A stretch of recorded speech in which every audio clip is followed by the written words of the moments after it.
Okay, magandang araw Pilipinas. Sa araw pong ito'y pag-uusapan po natin. Ito pong si Marcoleta. Alam niyo po mga minamahal ko mga kababayan, ito yung sinasabi natin.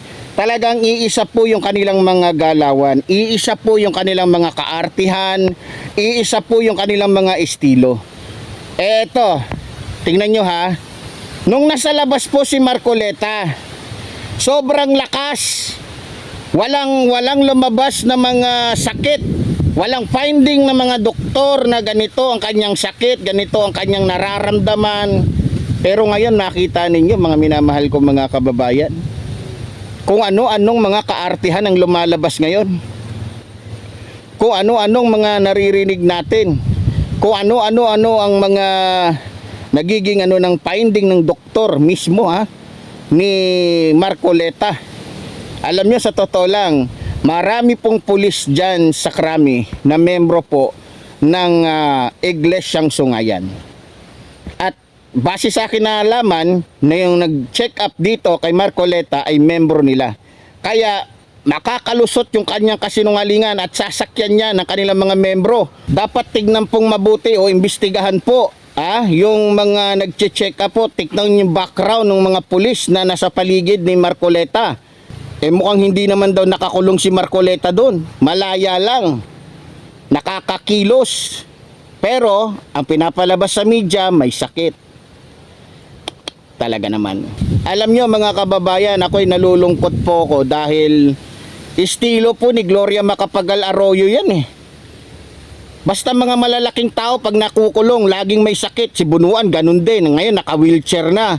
Naalala ko tuloy si Gloria Macapagal Arroyo, ang tigas-tigas ng leeg nung nasa laya, ang lakas-lakas nung nakulong na, abay, kung ano-ano nang sinasabi na may sakit na ganito, ganyan. Alam nyo, sa totoo lang, dismayado po yung mga Pilipino sa nagiging arte po nitong ni Marcoleta. Mukhang estilo to ng mga magagaling sa kasinungalingan, magagaling magpanggap. Talaga, grabe. Basta mga mayayaman na politiko, yan ang laging hospital arrest, yan. Darating tayo sa punto na ganyan, mga minamahal ko mga kababayan, hindi magtatagal. Dahil sa mga nagiging hakbang nitong ni Marcoleta, o nagiging galawan niya ngayon. Talaga naman. Pero pag mahihirap, pag nakukulong, kahit dumadaing na sa sakit, namimilipit na sa sakit, hindi man lamang madala-dala agad sa ospital. Kailangan pa ng maraming proseso. Tinitignan lang, pinapakinggan lang, pinapakiramdaman lang kung buhay pa ba. Pero pag mayayaman, konting daing, ayun. Talaga, iba talaga ang mayaman sa mahirap. Iba ang nagiging proseso ng batas pag mayaman kaysa sa mahirap. Hindi pantay. 'Di ba? Pero ganun pa man, huwag kayong mag-alala, lalong-lalo na yung mga taga-ABS-CBN. Speaking of ABS-CBN, alam nyo, sa pagkakakulong po dito kay Marcoleta, sa kasong plunder, talagang abot langit po ang kasiyahan ng lahat ng mga trabahante ng ABS-CBN. Dahil naalala nila na itong membro ng Iglesyang Mga Sungayan, na ito ang siyang dahilan kung bakit marami o libo-libong mga Pilipino ang nawalan ng trabaho. Libo-libong mga Pilipino ang nawalan ng trabaho dahil po sa walang pusong senador na ito, na kung saan sinadya po niyang siraan ito pong ABS-CBN nang sa ganon ang maging number 1 daw. Kasi yan ang plano nila, kaya niya siniraan ang ABS-CBN para ang mag number 1 yung channel nila, yung channel ng mga sungayan, na kung saan puro fake news ang pinapalabas, katulad po ng SMNI, na kung saan walang kahit anong balita ang mayroong katotohanan, ito pong kanilang channel, no? So ngayon mga minamahal ko mga kababayan, hindi ko lang alam kung anong mangyayari. Sana lang ay hindi bibihin o hindi gawing parang bata itong si Marcoleta na sunod-sunuran sila sa lahat ng gusto niya. Mga minamahal ko mga kababayan, huwag tayong pumayag. Dapat silipin ito ni Remulla, yung lalong-lalo na yung kaartihan nito ni Marcoleta. Diyos ko po, baka naman dahil lang sa mga kaartihan niya na yan, hindi niya maranasan ng makulong ng katotohanan ng kulong. Baka dyan siya sa, alam niyo naman, pag ospital, hindi ka dyan hindi ka mahihirapan dyan. Dapat dito kay Marcoleta habang nakakulong, pinapahirapan. Hindi bagay sa matandang ito na paisi-isi lang siya. Dapat nga dito kay Marcoleta habang nakakulong, pinapalo kada oras. Nang sa ganun, ay ma-realize niya yung lahat ng mga kasalanan niya, lalong-lalo na sa mga taga-ABS-CBN, lalong-lalo na sa mga Pilipinong niloko niya. Sabi niya, libre na daw ng kuryente yung lahat ng mga Pilipino. Abay, mauubos na lang yung 3 taon nito ni Marcoleta, ni isang Pilipino. Wala pa siyang nalilibre kahit man lang piso. Mga minamahal kong mga kababayan, yan ang sinasabi natin. Marcoleta, nakalimutan mo kasi na kung yung amo mo nga na pangulo ng bansang ito dati, akala niya hindi siya mapapanagot, akala niya hindi siya makukulong, akala niya hindi magkakaroon ng hustisya yung krimen na ginawa niya.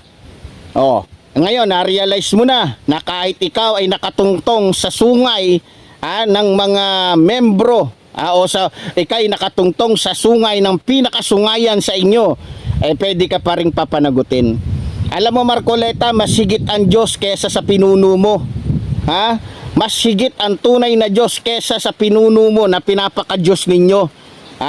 Mas higit, tandaan mo yan. Yan ang gaba sa mga sungayan. Ginagawa nyong leader si Kristo sa reliyon ninyo, pero hindi nyo naman kinikilalang Diyos. Kaya siguro naman matututo ka na, Mr. Marcoleta, kung paano kumilala sa tunay na Diyos.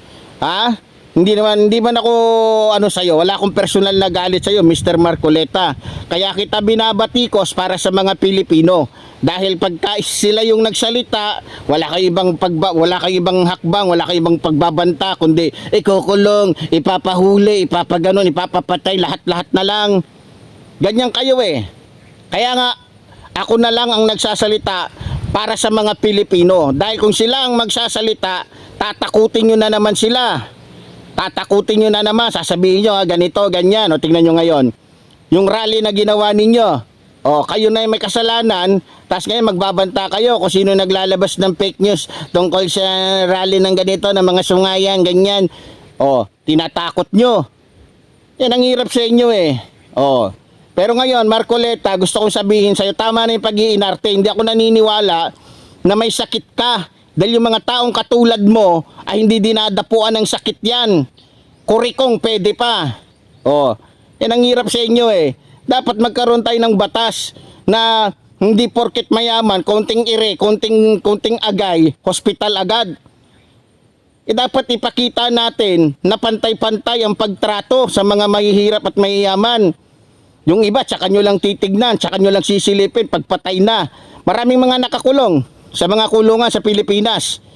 Kahit namamagana, kahit may mga sakit na talaga, hindi pinapansin ng mga taga-BGMP, hindi pinapansin ng mga taga-Bucor. Tinitignan lang nila kapag kapatay na.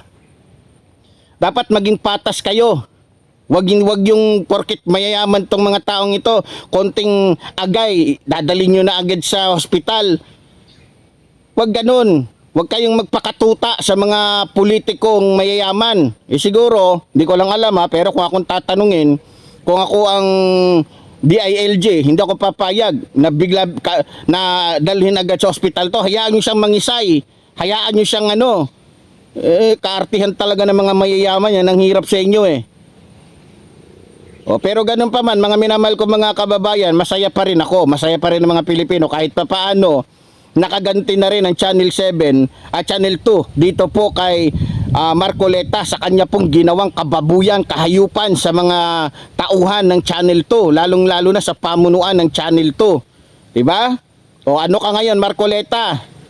Naniniwala ka na ngayon na ang karma ay buhay, totoo.